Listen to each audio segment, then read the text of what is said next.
नमस्कार, मी प्रभाकर लोंढे, खडतर प्रवास वर्तमानपत्राचा तथा खडतर प्रवास यूट्यूब चॅनलचा मुख्य संपादक। आज आपण धाराशिव शहरामध्ये MIDC या भागामध्ये आलेलो आहोत।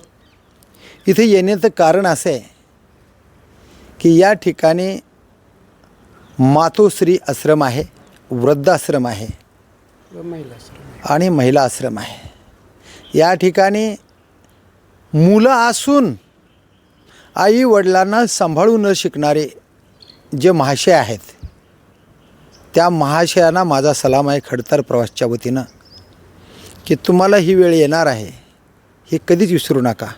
कारण त्या वेळेची परतफेड केल्याशिवाय तुम्हाला मरण येणार नाही, हे निसर्गाचा नियम आहे। कारण केलेल्या पापाचं फळ भोगल्याशिवाय ईश्वर तुम्हाला मरण देणार नाही, हे पक्कं लक्षात ठेवा। पण तुम्ही जी काम केलेलं नाही, त्यांच्या पोटाला जन्माला येऊ ते काम या ठिकाणी डॉक्टर विकास गपाट करत आहेत। खरं म्हणलं तरी यांना काही करायची गरज नाही, डॉक्टर आहेत, अवाढव्य पैसा कमवू शकतात, प्रामाणिकपणानं सेवा करूनसुद्धा पैसा पोटापुरता कमवू शकतात। पण तुम्हाला जन्म दिलेल्या माईबापाला सांभाळायची गरज विकास गपाटला नाही। पण तरीसुद्धा तुम्ही नाकारले, तुम्ही माझे भाऊ आहेत, तुमची नियत खराब झाली, काही हरकत नाही। पण तुमचा एक भाऊ इथं जिवंत आहे आणि या आईवडिलाला जिवंतपणे सांभाळल्याशिवाय मी मरणार नाही, ही भूमिका मनात गाठून आज ते वृद्धाश्रम, महिला आश्रम चालवत आहेत। आपण त्यांना विचारूया, हे तुमच्या मनात कसं आलं आहे, का आलं आहे, काय भावना आहे, ह्या सगळ्या गोष्टी आपण विचारणार आहेत। या ठिकाणी आहेत डॉक्टर विकास गपाट सर, जे के आपल्या आईवडिलाची सेवा करतात। ते आपल्याच आईवडिलाला आईवडील म्हणत नाहीत, तर हे माझे खरे आईवडील आहेत। हे मातृत्व, दातृत्व आणि मुलगा कसा असावा लागतो, तर डॉक्टर विकास गपाट सरांसारखा ते आपण पाहूया, त्यांना विचारूया। डॉक्टर साहेब, खडतर प्रवास यूट्यूब चॅनलमध्ये आपलं स्वागत आहे। थँक्यू, आभार। आणि तुम्हाला खूप खूप शुभेच्छा आहेत, कारण चांगलं काम करतात। काय वाटलं तुम्हाला आणि कशामुळे तुम्ही या गोरगरिबाच्या सेवेसाठी वळलात? ओके, हे मी आता जवळपास 30 वर्षापासून धाराशिवमध्ये प्रॅक्टिस करत आहे। तर असे रुग्ण मी पाहिले की ज्यांना आजी आजोबा यायचे की मला कुणीच नाही आहे, किंवा जे आहे ते माझे मुलं बरोबर येत नाहीत, इंजेक्शन गोळ्या औषधं घ्यायला सुद्धा पैसे नाहीत, असे बरेच जण यायचे आणि त्यांच्याबरोबर कुणीच नसायचं। तर मग असा प्रश्न पडला की ह्यांचं आपण काहीतरी केलं पाहिजे। हा प्रश्न माझ्या खूप वर्षापासून मनात सतावत होता आणि मग माझी इच्छा झाली की नाही, ह्यांच्यासाठी काहीतरी केलं पाहिजे। या दृष्टीनं मग मी ह्या आश्रमाची स्थापना केली आणि जे निराधार आहेत, ज्याला कुणीच नाही असे पण आणि जे पण आहेत परंतु मुलं सांभाळू शकत नाही, त्यांच्याही काहीतरी अडचणी असतात, तर त्याच्यामुळं मग मी आपण ह्या अडचण हो डॉक्टर साहेब, मला सांगा, त्या लहान वयामध्ये बाळवत्यामध्ये ज्या वेळेस मुलगा असतो त्यावेळेस जर त्यावेळेस जर आईनं वडिलांनी माझी अडचण आहे म्हणून त्या मुलाला टाकून दिलं असतं, जीवच मारला असता, अगर मेला असता, मग तर काय तर त्याची ही अडचण आली असती का? आलीच नसते। मग तर काय म्हणजे अडचण नाही, ही हरामखोरी आहे, बस एवढंच म्हणायचं। या गोरगरीब तरी पण परिस्थिती नसते, कधी कधी सांभाळण्यासाठी परिस्थिती नसते। आता एकच परवा एक महिला आपल्याकडे 28 वर्षाची, मोठेपणा ही मुद्दा मी खोडून काढतो। परिस्थिती तेवढी नाजूक असताना सुद्धा मुलांना सांभाळलेला आहे कठीण परिश्रमामध्ये। आता ह्याला एवढी कुठे मोठी अडचण आहे की बाबा माई बापाला सांभाळू शकत नाही, काय अडचण आहे एवढी? तर ते मुद्दा चुकीचा आहे। महत्त्वाचा मुद्दा की तुम्ही या आई वडिलांना कसं सांभाळता? ओके, आपण सर्व प्रकारे त्यांची राहण्याची सोय केलेली आहे, जेवणाची, सर्व चहा नाश्ता, आपण जे घर जसं असतं तशा घराप्रमाणे आपण त्यांना सर्व सुखसुविधा देण्याचा प्रयत्न करतो आणि त्यांच्या शेवटच्या ज्या इच्छा कुठल्याही अतृप्त राहू नये या दृष्टीने आपण ते प्रयत्न करतो।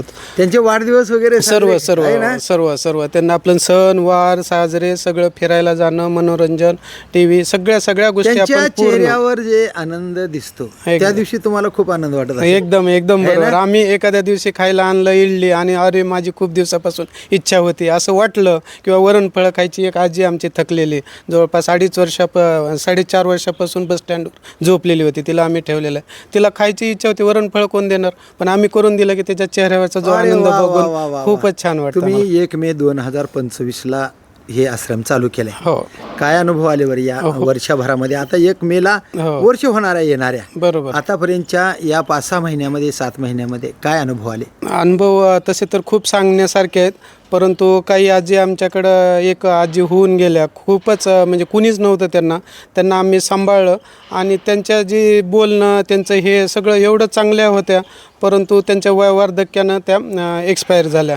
तर त्यांचा अनुभव असा होता की त्यांच्यातून जे शिकायला मिळालं आम्हाला की शेवटच्या काळी त्यांना आपण जी मदत केली आणि त्याच्यातून ज्या त्यांचा तृप्त आत्म्याला थोडीशी तृप्ती लाभली असेल असं वाटतं आणि ते आज चांगल्या प्रकारे हे झाले असतील असं वाटतं. आणि त्यांचा आम्ही अंत्यविधीसुद्धा सगळा केला आणि त्यांचे पूर्ण आम्ही संस्कार केले. डॉक्टर साहेब, मला एक महत्त्वाचा मुद्दा वाटतंय.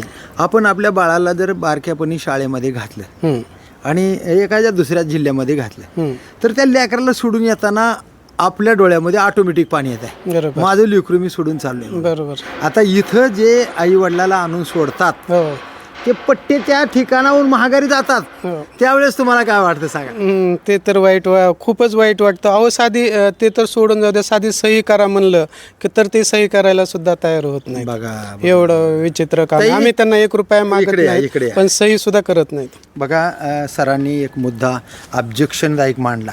कसा मांडला माहिती आहे का? डॉक्टर साहेब म्हणाले मुलाच्या काही अडचणी असतात आणि म्हणून तेही ताणून सोडतात. आता मला सांगा, बाळ 9 महिने 9 दिवस स्त्रीच्या पोटात असते. तुम्ही एक स्त्री आहेत आणि त्या बाळाला जर तुम्ही लहानपणी माझी अडचण आहे म्हणून जर त्याला संपवला तर त्या बाळाच्या अडचण निर्माण होतील का? या 18, 19, 20, 25 वर्षात, 35 वर्षामध्ये तिथंच संपल्यावर काय वाटतंय तुम्हाला? त्या मुलानं सोडून जाताना तुम्हाला काय वाटतंय? खूप वाईट वाटतं ना. तसं सोडून नाही जायला पाहिजे. आईनं जर सोडलं तर आपलं अस्तित्वच नाही असं मी मानले. संस्कार चांगले होणार नाहीत, नोकरी लागणार नाही, चांगलं शिक्षण होणार नाही. ते आईचं मन म्हणत नाही की आपला मुलगा वाईट मार्गावर जावा किंवा मी सोडल्यानंतर ह्याचं काय होईल. ही आईची माया आहे. आजकाल माया नाही राहिली शिल्लक, त्यामुळे ह्या सगळ्या गोष्टी घडतात. मग त्याच आई वडिलांना इथे सोडून जातात लोक. हो. त्यावेळेस तुमच्या मनाला काय वाटतंय? खूप वाईट वाटतं. वा, तुम्ही कशी काळजी घेता यांची? खूप छान. वा, हो, आईसारखं मी सांभाळते. काय नाव सांगा? माझं अनुजा पानसरे. वा, पानसरे मॅडमचे कोण आहेत तुम्ही? नाही ना, बरं ठीक आहे. सर, कसं वाटतं एकंदरीत तुम्हाला जिल्ह्यामध्ये असे जी परिस्थिती आहे त्या परिस्थितीवर मात करण्यासाठी काय करावं लागेल? खरं तर वृद्धाश्रम हे म्हणजे नसायला पाहिजे. प्रत्येकानं आई वडिलाला आपल्या सांभाळायलाच पाहिजे, परंतु ही काळाची गरज झाली. कधी कधी निराधार असतात, ज्यांना मुलं पण नसतात, असे पण काही आहेत आमच्याकडे. एक प्रश्न मला सारखा सतावतो साहेब. आता तो जातीवादी प्रश्न लोकांमध्ये निर्माण होतो, हिंदू आणि मुसलमान असा. पण मला मुसलमानामध्ये आश्रमच दिसत नाही. त्याच्या बाबतीमध्ये काय? एकदम बरोबर. मुस्लिम बांधव समाजामध्ये कुणी कसले का आई वडील असता पूर्ण सांभाळ करतात, परंतु आपल्या हिंदू समाजामध्ये आणि बाकीच्या समाजामध्ये लाजिरवाणी गोष्ट आहे. खूपच लाजिरवाणी गोष्ट. हिंदू समाजाने मुसलमान या बांधवाचा आदर्श घेणं गरजेचं आहे, कारण त्यांनी म्हणतात की आईच्या चरणामध्ये स्वर्ग आहे. बरोबर. आणि इथं आपण सुद्धा म्हणतो आईचं दर्शन म्हणजे बरोबर सर्व काही आपलं भाग्य आहे. एकदम. आणि त्याच आईला दर्शनासहित या मातुश्री आश्रमामध्येच नाही तर देशामध्ये सगळ्या आश्रमामध्ये हिंदूचेच लोक आहेत. बरोबर. मुस्लिमचे आश्रम कमी आहेत. मुस्लिमच्या या चांगल्या गुणासाठी खडतर प्रवासच्या वतीनं त्यांना सलाम आहे. तुम्हाला काय वाटतं? एकदम बरोबर, त्यांना सलाम तर आपण आपल्या आयाकडे जाऊ आणि वडिलांकडे सुद्धा जाऊ. चला इकडून जाते. हे वाईट आहे बघा सर, ही खूप खूप वाईट आहे की आई वडिलाला काय वाटत असेल. आपण विचारूया. हे आमचे महाराज आहेत. बर. महाडवरून तिकडून आलेले. महाराज, कोणते गावून आला तुम्ही? सावंतवाडी. मुलं काय नाही, मी बाळ ब्रह्मचारी. बाळ ब्रह्मचारी आहेत. बर. चांगलं वाटतं इथे? हो. बर. डॉक्टर साहेब चांगले सांभाळतात? हो. बर. चांगलं आहे. किती वय आहे? वय माझं 65 आहे. बर. तुम्ही आजी? हा, उस्मानाबादची. काय नाव आहे? महानंदा गायकवाड. पोरं किती आहेत? पोरग नाही. आणि मालक? बर. मुली? काहीच नाही. बर. ठीक. बस स्टँडवर होता का तुम्ही? बर. ठीक आहे. चार्जर वगैरे फर्स्ट क्लास आहे तुमची. उसशी गादी वगैरे चांगला आहे वा वा वा. पाठवर होत्या त्यांना का वरी चढता बर, बर, बर, बसता येत बर. नाही, काही नाही म्हणून त्यांना इथे शाळा. तुमचं कसं आहे बाबा? कुठले आहेत तुम्ही? मी आहे जवळ याचा मेसेज जवळ घ्यायचं काय करता? त्यांचे मिस्टर आहेत त्यांच्या बर बर बर. सिव्हिल हे किडनी फेल्युअर आणि त्यांना सिव्हिल मधून आणले आपण त्यांना त्यांना ते कसं किडनी आहे, सर? फेल्युअर आहे. सोबत हे आहे. होण्यासाठी. हे पेशंट आहे आणि त्यांना घर नाही मुलं तुम्ही काय करता? मी लागल तिथं मॉल वगैरे मजूर करता बर ह्यांच्यासाठी ठेवले ते बर बर ठीक आहे. कसं आहे आई? बरं आहे. बरं आहे. कुठचं गाव आहे तुमचं? मेसाईजवळ ग. मेसाई जवळ का? बर बर बर. मुलं किती आहेत? 2-3 मुलं आहेत किती? 2 मुलं आहेत ती. काय करतात मुलं? ते सोलापूरला सांभाळत नाहीत ना आम्ही. सांभाळत नाहीत? अरे बापरे. मालक? हे काय ते हा, हे मला- बर बर बर मालक बर. आहे. हे सिव्हिल मध्ये ऍडमिट होते 1 महिनाभर त्यांना कोणीच हे करेना. 32 दिवस होते. पण म्हणून मग त्यांना पैसे सुद्धा नव्हते भरायला, सोडून घेऊन या. सासू सासरे? त्यांना ते आपण सगळे आहेत. बर बर. मग तुम्हाला पैसे वगैरे नव्हते का हा दवाखान्यामध्ये? नव्हते पैसे नव्हते म्हणून मग ह्यांना ह्याने कुणी आणलं तुम्हाला इथं? हे मॅडम. मॅडम वा वा वा सुंदर सुंदर. मॅडमचं काम चांगलं आहे, हो सगळं सुंदर आहे, स्वच्छता वगैरे टापटिप्पण आहे. हा सगळं ओके. आहे, सगळं. इकडे कोण आहेत?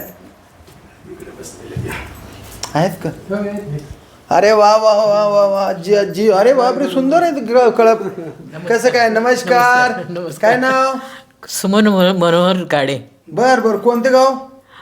पुन्हा किती आहेत मुलं तुम्हाला? 3 आहेत. अरे वा सुंदर मुलं आहेत आहे ना. हा, मुलाच्या पाया पडावं लागेल आहे की नाही? काय करतात ते? कामं करतात कसली कामं करतात? कंपनीमध्ये. अरे फार मोठेपणाने बोलता तुम्ही. हा? माझी मुलं कंपनीमध्ये आहेत. तुम्हाला सांभाळायचं का? संपाळत होता. मग सांभाळत इथं कसं काय आलात? मी आले तुम्ही स्वतःच्या आलात? मनाने आले. म्हणजे मनानं आलात म्हणजे तुम्हाला तिथं समाधान नाही. नाही नाही हा. कसं काय नाही. तसं कसं काय नाही? तसंच आहे. सुनावा नाही. सांभाळतात हा? का? सुना हा सांभाळतात. किती चालाक आहो तुम्ही की माझ्या मुलाचं गुण उघडं पडू द्यायचं नाही, नाही. माझ्या सुनावाचं गुण उघडं पडू द्यायचं नाही. मग कसं म्हणलं माहित आहे का? मुलावानी जोड्यानं जरी मारलं तर माईला त्याचा जोडा चांगलाच वाटते, बाप्पाला बी चांगला वाटते. पण आई एक गाणं माझी माय मला म्हणून दाखवायची. ती काय म्हणायची माहिती आहे का? जीवनातल्या या तुझ्या सावलीची नको दुर्दशा करू तू माता मावलीची, नको दुर्दशा करू तू माता मावलीची. जगाला जरी तू असशील दोड आईला तुझ्या. चाललंय मग मस्त मजेत. बर बर बर बर. कोणतं गाव आहे तुमचं? इथंच आहे उस्मानाबाद. उस्मानाबाद. काय नाव? वेद पाठक. माझं वेद पाठक आहे, भाऊ महामुनी आहे. बर बर बर. कुठे राहता तुम्ही? शाहूनगरमध्ये. बर बर. कसं हो, हे हिंदू संस्कृती तर एवढी छान आहे. पाठक समाजातले वेदाचं पठण करणार आहे. हा वेदाचं पठण करणारे माणसं. काय त्याच्यात सीताराम नाही, असं लक्ष्मण. काही नाही. असं कसं काय नाही? संस्कृतीला महत्व आहे का नाही? आहे ना. हां. मग संस्कृतीला महत्त्व असताना संस्कृती जर लोप पावत जात असेल आणि आईला जर सांभाळू शकत नसेल मुलगा. मला नाही आहे कोणी. किती आहेत मुलं? नाही आहे मला. बर. मालक? नाही आहेत. बर. म्हणजे भाऊ पहिल्यापासून आहे. आहे? नाही, पहिल्यापासूनच नाहीत. बर बर बर बर. आता काय काम होणार का? आतापर्यंत कोण सांभाळत होतं? नाही, मी काय झालं, मी पुण्याला होते 40 वर्ष, 87 पासून. मी स्वयंपाकाची कामं केली आणि माझ्या मणक्याचं ऑपरेशन झाल्यानंतर मी सोलापूरला आले ब्रीदधाममध्ये. म्हणजे मुलं नाहीत तुम्हाला? मुलं नाही आहेत. ब्रीदधाममध्ये मला काम होईना काय का म्हणून असं ना आले. मुलगा आहे इथं? आहे ना. डॉक्टर विकास खूप छान आहे. कपाडकर मुलगा आहे. सुंदर मुलगा आहे. आजी बोला. तुम्ही तर भजनातले दिसायला गुंको फर्स्ट क्लास दिसायला. बोला भजन म्हणतात? हो. बर. किती आहेत मुलं?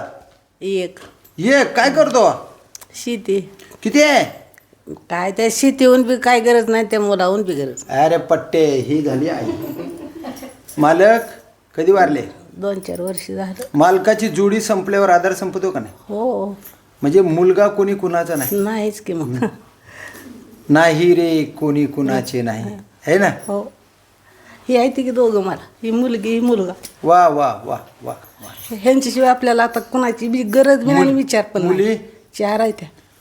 मुली बी आहेत नाहीत? हो. आता जर तुम्हाला लॉटरी लागली 1 कोटी रुपयाची तर मुलं मुली पळत येतील का नाही? दे आपल्याला लावायची बी नाही, त्यांना द्यायची बी नाही. लागली तर सांगायलोय द्यायचीच नाही, लागलं तर द्यायची नाही. येतील ना पळत. त्यांना सांगायचंच नाही ना आपण. म्हणजे ते तुमच्यावर माया करणारे नाहीतच, नोटावर माया करणारे आहेत, आहे का नाही? पण त्यांना सांगायचं नाही, लागली तर द्यायची बी नाही. बर बर बर बर.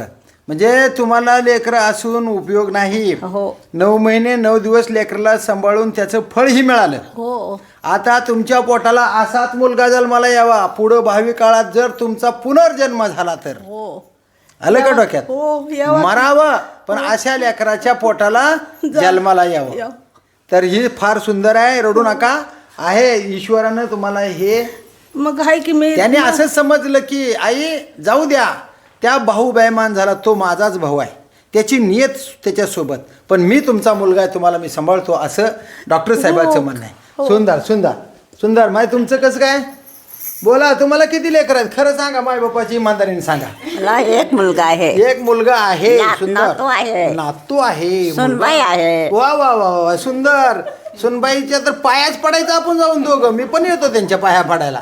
बाई तुझ्या नशिबाला ही वेळ येणारच, आणि तुझी मुलाखत घ्यायला मीच येणार अजून. तू किती बी म्हातारा होऊन मी येतो, पण तुझी मुलाखत येणार.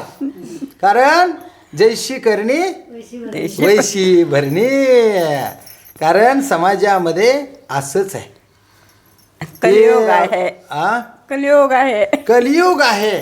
पण मला सांगा, तुम्ही किती शहाण्या बाया आहो, एवढे शहाण्या आहो की लेकाचं बी भांड उघड पडू द्यायचं नाही, सुनाला बी नाव ठेवायचं नाही.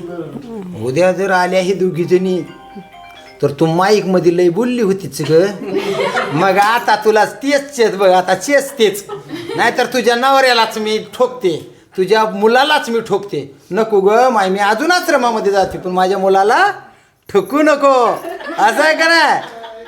तर हे असं आहे समाजामध्ये. असे जी लेकरं आहेत ना, जन्माला आल्यावरच तुम्ही मारून टाकायला पाहिजे होते. बरोबर आहे का नाही? काय करते नातू? काय शिकते? येईल नातू तुमच्याकडे 100%. आणि नातू तुमच्या पोराला आणि तुमच्या सुनाला असंच आश्रमामध्ये सडवत ठेवणार, ही नियम आहे. जैसी करणी वैसी भरणी, जैसी करणी वैसी भरणी. कुठंच चुकत नाही, त्याला मापच नाही. त्यानं जे हे केलं ना, त्याचं फळ हितच आहे.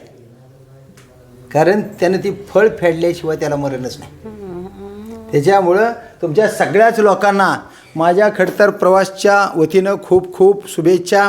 डॉक्टर साहेब इकडे या. काय वाटतंय तुम्हाला आज ह्या महिलांनी सांगितलेल्या बाबतीमध्ये, आईनं सांगितलेल्या बाबतीमध्ये काय वाटतं साहेब? त्यांना सांगितलेलं बरोबर आहे, सगळं सांगितलेलं त्यांना खरं सांगितलं आहे. आणि आता त्यांचे पण काही मी सहमत नाही. कारण तुम्ही सुद्धा काय करतात माहिती आहे का, त्यांच्या मुलांना वाईट वाटेल असं बोलायचंच नाही, हे तुम्ही ठाम तुमच्या डोक्यात ठेवलंय. पण आम्ही पत्रकार आहेत, आम्हाला फक्त एवढंच पाहिजे की बाबांनो, ज्या आईनं तुम्हाला सांभाळलंय, ज्या वडिलांनी सांभाळलंय, हाडाचं काढं करून तुम्हाला परतपाळ केला आहे, तुम्हाला जर त्यावेळेस त्या आईवडिलांनी अडचणी सांगितल्या असत्या तर तुम्ही मोठे झाला नसतात. तुम्ही एका बायकोचा नवरा, 4 मुलाचा बाप आणि करोडो रुपये माया जमवली नसती, आणि सुख समाधान ऐशी आराम हे तुम्हाला मिळालं नसतं. ही या आईवडिलांच्या आशीर्वादाने मिळते. आई जमीनदार आहेत, जमीन आहे, आणि ती जमीन बाळा तुला दिली, पण तरीसुद्धा आई म्हणते मला कुणाला आता याच्या पुढं बोलायचं नाही, त्यांचं नाव बी उघड करायचं नाही, त्यांना वाईट पण म्हणायचं नाही. हे मोठेपण त्याच आईचं आहे. म्हणून एक लक्षात ठेवा, या जगामध्ये जे माणूस काम करते त्याची परतफेड करावी लागते, आणि ती परतफेड केल्याशिवाय मरण नाही. डॉक्टर विकास गपाट सर आपल्यासोबत आहेत. अत्यंत चांगल्या पद्धतीनं काम आहे त्यांची. ती स्वयंपाकरूम दाखवली. हे स्वयंपाकरूम, स्वच्छता, टापटीपणा, ऑफिस, हे सगळंची सगळं त्यांनी अत्यंत चांगलं. ती दवागोळी दाखव, दवागोळी, ह्या दवागोळी या डॉक्टर साहेब. हे ऑफिस आहे, हे स्वयंपाक रूम आहे, अत्यंत चांगलं स्वयंपाक. माय कसं काय सांभाळता? बरं काय काय तुम्ही बनवता ह्या लोकांना? सकाळी नाश्ता, दुपारी जेवणाचं काय हो, कसं? सकाळी हा. चहा, पोहे, उपीट, शिरा बरं. काय पण नाश्त्याला. बरं. आणि नंतर 1 वाजता भाजी, पोळी, भाकरी, चपाती. वा वा वा वा वा. काय नाव सांगता तुम्ही? ठोंबरे भाग्यश्री. ठोंबरे भाग्यश्री. वा, सुंदर आहे. हे बघा डायनिंग टेबल, ज्याला बसता येत नाही त्याला या टेबलवर, म्हणजे हे मंत्री महोदय असे जेवतात, मंत्री महोदय. आणि मंत्र्याला असं, कारण त्यांना मोठमोठ्या ढेरे असतात, त्यांना खाऊन पिऊन लट्ट झालेले असतात, गरीबाचं खाऊन आवाढव्य पैसा असते, शुगरनं बीपीनं परेशान असतात, म्हणून ही टेबल आहे. पण या महिलांना, या मायांना शेवटचं तरी सुख मिळावं आणि म्हणून हे ऐश आराम त्यांना मिळावं अशी भूमिका डॉक्टर साहेबांची आहे. सुंदर दवाखाना दाखवला का त्यांचा? बघा या.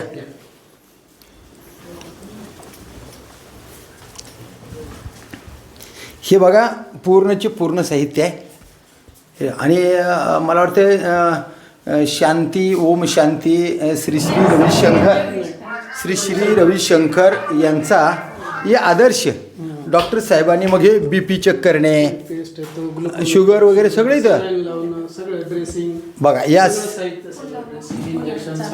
प्राथमिक उपचार पूर्ण आपण इथेच करतो सगळे. तर हे आहे पूर्ण मातोश्री आश्रम. सगळीची सगळ्या सोयी, अत्यंत चांगल्या टापटीपणाची स्वच्छता आणि आनंद, खेळणे, एखाद्याचा वाढदिवस असणे, त्या वाढदिवस करणे, या सगळ्या गोष्टी. हॅपी अॅनिव्हर्सरी, मॅरेज अॅनिव्हर्सरी करतो किंवा हॅपी बर्थडेचं. हो हो.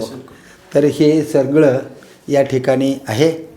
तर असेच वेगवेगळे उपक्रम राबवण्यासाठी ईश्वराने डॉक्टर विकास गपाट यांना भावी आयुष्य निरोगीदायी लाभावं, त्यांना ईश्वरानं खूप खूप मोठं आयुष्य द्यावं. कारण या आयुष्यामध्ये या गोरगरिबाची सेवा करण्याची संधी डॉक्टर साहेबांना मिळावी आणि माझ्यासारखे माणसं खांद्याला खांदा लावून काम करण्यासाठी या धाराशिव जिल्ह्यामध्ये तयार व्हावे. ज्यांना ज्यांना देणगी देऊ वाटते त्यांनी विलक्षणमध्ये पैसे वाटण्यापेक्षा या गोरगरिबाला मदत व्हावी. डॉक्टरच्या त्या खात्यावर गोरगरिबासाठी ही देणगी म्हणून इथं राजरोस येऊन द्यावी. तुमच्यावर ईडीची धाड पडणार नाही इथं देणगी दिल्यावर. पण तुम्ही पैसे राजकारणामध्ये वाटत असताना जर पकडली तर ईडीची धाड पडेल, आहे तेवढे पैसे जप्त होतील, जेलमध्ये जावं लागेल, मारावं लागेल. तिथं जाण्यापेक्षा इथं या गोरगरिबाला न्याय द्या आणि डॉक्टर साहेबांना साथ द्या. असंच आश्रम फार मोठं व्हावं, गोरगरिबाला न्याय मिळावं, मोठं व्हावं असं मला वाटत नाही. आश्रमच नसावं असं वाटतंय. पण जे निर्लज्ज पोर आहेत त्या निर्लज्ज पोरावानी मायबापाला जर जनावराच्या कोठ्यात मरण्यासाठी टाकण्यापेक्षा इथं आणून टाकावं. कारण तुम्ही निर्लज्ज आहेत, तुम्हाला वेळ नाही म्हणून टाका. आम्ही सांभाळायला तयार आहेत. डॉक्टर साहेबांना शुभेच्छा. आणि मी प्रभाकर लोंढे, खडतर प्रवास वर्तमानपत्राचा तथा खडतर प्रवास यूट्यूब चॅनलचा मुख्य संपादक.